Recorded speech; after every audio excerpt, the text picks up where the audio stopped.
দুপুরে বস, বিকালে বস। এখন দেখেন এই যে ঘটনা হচ্ছে যে সব পেশেন্ট 120 কি নষ্ট, সার্ভিসিং চলতেছে, 3 দিন বন্ধ থাকতেছে। এই পেশেন্টদের অনেকটা কি দেখো অন্য পরীক্ষা করে এসে তাহলে বসেন। সিরিয়ালে ফলো ভালো এটা আলাদা রাখো, সিরিয়াল নিয়ে টাইম নিয়ে দাও, কয়টা বাজে হিস্ট্রি করাইলে এক রোগের কাগজ আগে আছে, হিস্ট্রি করে করছে, আর এক রোগের যে হিস্ট্রি করে ডাইরেক্ট গেছে, ধরছে আমার পরে হিস্ট্রি করে আগে গেলে কেন কিল্লিকে রাখেনি হিস্ট্রি ছাড়া, বুঝলেন? এখন আচ্ছা তুমি কি করবো? ইয়ে করো। আচ্ছা এখন বসতে হইবে, ইয়ার বিকল্প কিছু নাই। বুঝতাছি না। কতক্ষণ লাগবে? 12:30 বাজবে। এটা কি সম্ভব? কালকে আমি যাবো।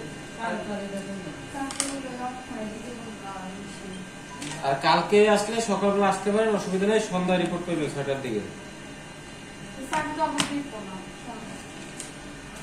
এখন স্যার কয়টা পর্যন্ত বসে এটা জিজ্ঞেস করেছিল, স্যার রাত স্যার কয়টা বলছে পর্যন্ত? তুমি যা বলবা আমার স্যার কি এখন দাঁড়িয়েছেন? হ্যাঁ তাহলে কালকে তো 9টা পর্যন্ত থাকবে, সকালে করলেও সন্ধ্যায় কালকে যাইতে নাকি আবার পারবেন। সকালে বাসা কোন জায়গায়? এই যে রুটপুরে রেখো ট্রেনিং করো হ্যাঁ যাইবেন তুই। ওইখানেই তাইলে না আপনাদের কি বাসা আশেপাশে আমি একটু ডিসিশন দিতে পারতাম। বাসা